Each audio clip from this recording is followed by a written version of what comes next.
Now I want to turn to Donald Trump's son, Eric Trump. Thank you so much for joining us today, sir. Really appreciate it. Before we get to this firefight that's going on, as you see this thing now with your father in this fight with Fox News, with people like Roger Ailes, Rupert Murdoch, these titans of industry, what was it, Eric, in coming up as a young man? What were the lessons of leadership that he tried to instill in you? What did he try to?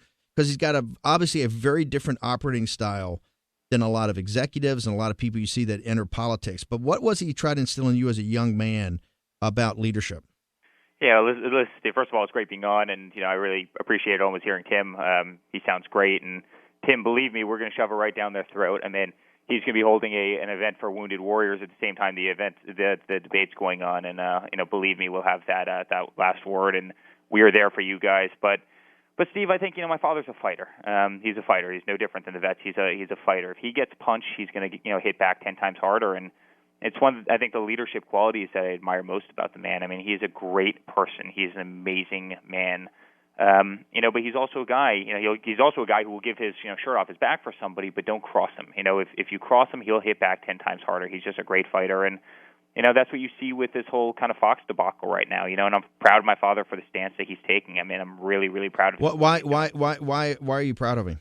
Well, listen, I think time again, Fox and GOP establishment. They're quite frankly salivating to try and take him out of the race, and I think they're making politics. It's not subtle, is it? It's not. No, it's not. It does not have any subtlety to it, does it? They're making politics into a soap opera, and you see the real problems that this country faces. The ones my father have been talking about. Whether it be $19 trillion worth of debt, whether it be awesome guys like Tim, or wounded warriors overseas, whether it be military, which is certainly no longer what it was, whether it be educational systems that are in total decline, and quite frankly, almost a joke for this country. I mean, we've got real problems. I mean, we're not respected. I spend more time, in my day job traveling around the world for hotels and this and that. I mean, America is not respected the way it was 10, 20 years ago. I mean, it just isn't. These are real problems. And then what do they want to do? Fox wants to go on TV, and they want to, put out silly little press statements to draw more people to the debates so they can sell commercial space for more time. I mean, they're almost promoting capitalism and not, kind of sincere politics. And, I think... was it that pressure? I'm proud of the way he punched back. By the way, the thing that I think upset or at least at Breitbart yesterday, we were stunned by it, honestly, is, because you're to and fro, Megyn Kelly this, but, Donald Trump this, they're going back and forth, and all of a sudden Fox puts out a press release that mocks a guy. And by the way, whether you love Donald Trump or hate Donald Trump, whether you're a Ted Cruz guy, a Dr. Ben Carson guy, a Rubio guy, this guy, just the math lays out that he's leading this race, and sometimes by 20 and 30 points. That's just a mathematical fact. To have a network, a news network, send out a press release that takes our two mortal enemies, the Persians and the Ayatollah, and Putin and the Russians, and makes it like some mockery thing. How is a guy supposed to be commander-in-chief? I mean, would Bill Paley do that at CBS back in the old days? Would the heads of NBC do that in the old days? Would ABC News do that in the old days? Has anybody in the history of media ever sent out a press release to a presidential candidate who's leading, not some marginal guy where they've never done it, but a guy that's leading because the American people, at least now mathematically, are saying they support him, and they would mock him as commander-in-chief? Who does that? Listen, we're winning in every state, Steve, as you said, and it's kind of amazing. I mean, it gives the American people actually, I think, their first look into politics. It's something I had never seen before until I got kind of the back row seat to this whole crazy race. But it shows that there's a couple of people up at the top who try and control politics a lot more, right? I mean, this should be the decision of the American people. This should be the decision of them, not the decision of some network which wants to influence which candidate will ultimately be the head of the GOP, and that's really what's happening, and it's really kind of disingenuous. And politics have really been turned on their face, right? I mean, my father is winning. He's winning it while getting hit, quite frankly, by both sides, Republicans and Democrats. And it's really the people who are rallying behind him saying, listen, we're sick of this nonsense. We're sick of this rigged system. We're sick of this game. We're sick of people kind of pandering and being politically correct on everything. And it's one of the reasons so many people love him in the message. And, I could not be more proud of him. He is an amazing guy.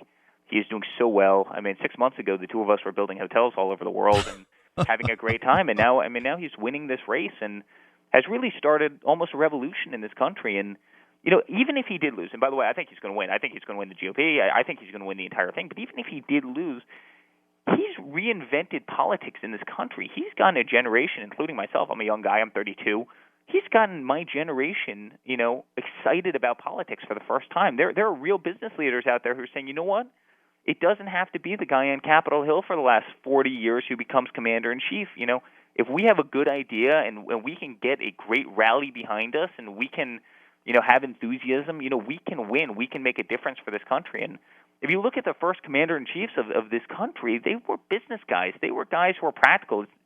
They didn't take the job for fun. They took it for, to benefit a nation, to help out a nation, to use whatever they had that made them successful to drive America forward. And that's what my father's doing. He doesn't need this job, but he wants to help America.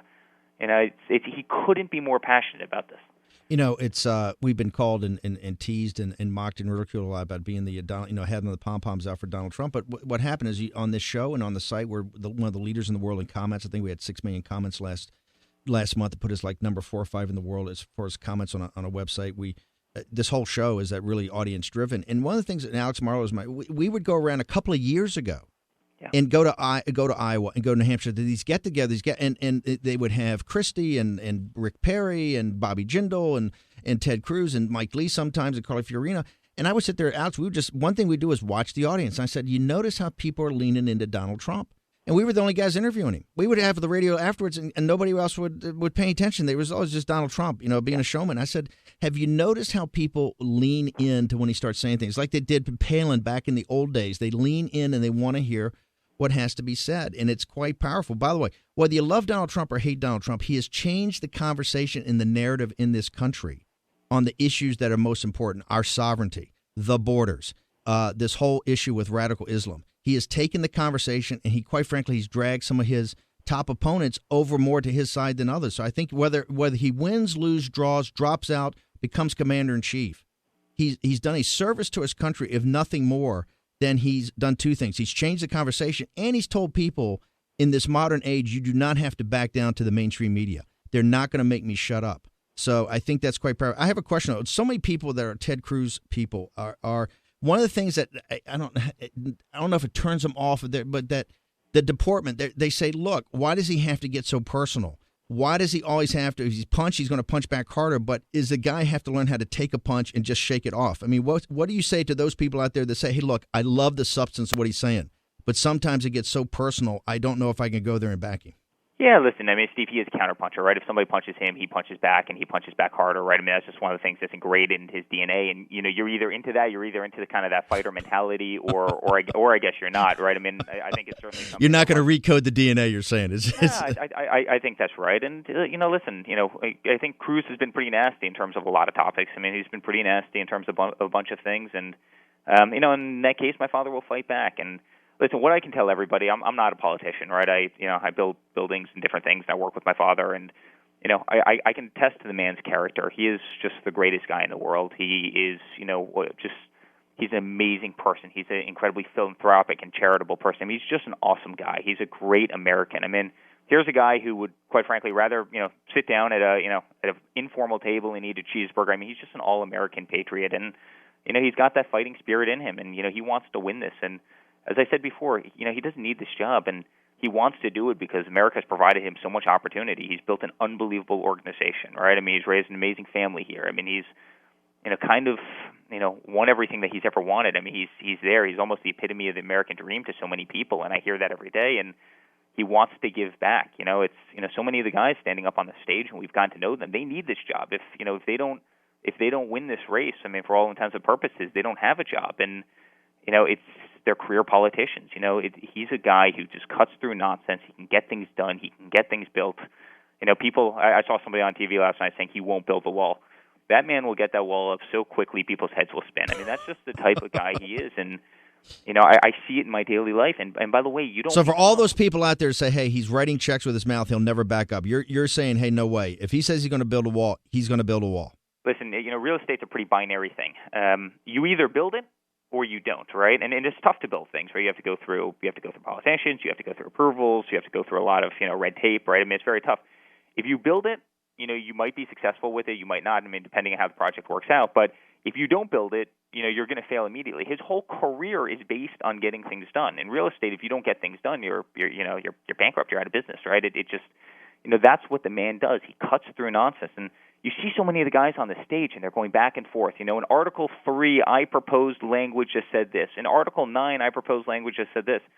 He's kind of looking at them like, guys, give me a break. Give me a break. Let's talk about the issue. Let's actually solve for it instead of trying to wordsmith some paragraph that no one's going to read anyway. And, that's what makes him special. That's what makes him special. I think he'd be the greatest commander-in-chief this country's ever had. He's just got a level of practicality to him. He would get things done. He's all-American. He's a great guy. He would really. He said many times when we've talked, and he's said many times on the last. I introduced him at the Tea Party convention in South Carolina, I think last Saturday. Absolutely. I remember that. He said, he says, look, I'm a militarist, but I have a big heart.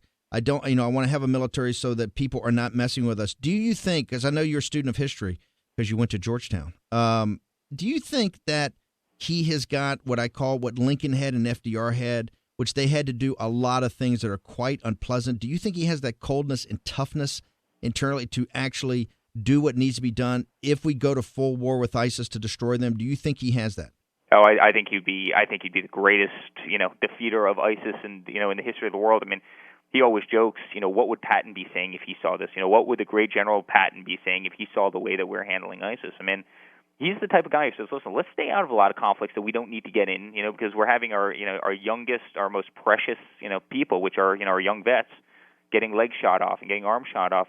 But if we're going to commit to something, let's do it, and let's do it in the most aggressive way humanly possible, and then get the hell out. And, I think that message resonates with a lot of people. You see the amount of trillions of dollars that we spent in Iraq and Afghanistan. What do we get for it? Well, it definitely resonates with people that, and as a veteran, but more importantly, as a father of a veteran that went and fought in Iraq, it really resonates with people that have kids that have to go over there. They want a commander-in-chief that's going to get them in there. Let's go for victory. Let's act like Andrew Jackson. Let's win and then get the hell out. Steve, it's not fair to them. If you look at it, right, you have these young, beautiful kids. They're younger than me at this point, which is hard to believe because I'm their generation, but they're sitting on a hill in the middle of Afghanistan. Once a day a mortar comes lobbing in, right? It takes somebody out. It blows off a limb.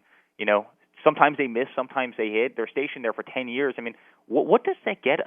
What does that get us? And I think his thought is if we're going to go in, let's do it so aggressively, let's do it so decisively that we win. And that will also kind of restore the respect that this country should have, and that's lost. When we're over there and we're not winning these things and we're losing people and we're spending trillions of dollars, it makes us weak as a country. He wants to have the greatest military in the world, and he wants to deploy it appropriately when need be, and not waste it on foolish skirmishes that, the generals and other people don't actually want to win. I don't even want to say the generals. Quite frankly, the people above them don't want to win and have no intention of winning. Yeah. So with the rules of engagement. He would be amazing. He would just be an amazing guy. Let me ask you, I know you got to go, and thank you so much for taking the time. Last thing, anything you can tell us, our audience, so we can get up on the site about what's going to happen on Thursday? I know you're going to put something on for the veterans, for the Wounded Warriors. Do you have any details at all you can share, or where should we go to find out more about it? Yeah, we'll get you all the details. They're being solidified now, but we're going to hold a major event for the Wounded Warriors. Every single day on the campaign trail, every single day. That's kind of point one for him. We've got to take care of our vets. We have illegal immigrants in this country coming into this country who are, who receive better medical treatment than, people who sacrifice our lives, for our nation. And it has been his number one talking point, quite frankly, for this entire campaign. So we're going to do something great for the vets. I'm going to be there. Ivanka's going to be there. Don's going to be there. The whole family's going to be there. So, we're going to have a lot of fun with that. And I think it's great. How many more debates do we need? We've had 6. The only thing coming out of these debates at this point is, quite frankly, a lot of TV stations making a lot of money. I'm proud of him for taking this stance, and I think quite frankly, all eyes will be at the vets on the vets while this debate is taking place. And again, Steve, I just couldn't be more proud of the man. I love him to death. He's the greatest, and I think ultimately we win this thing hands down. But I couldn't be more proud.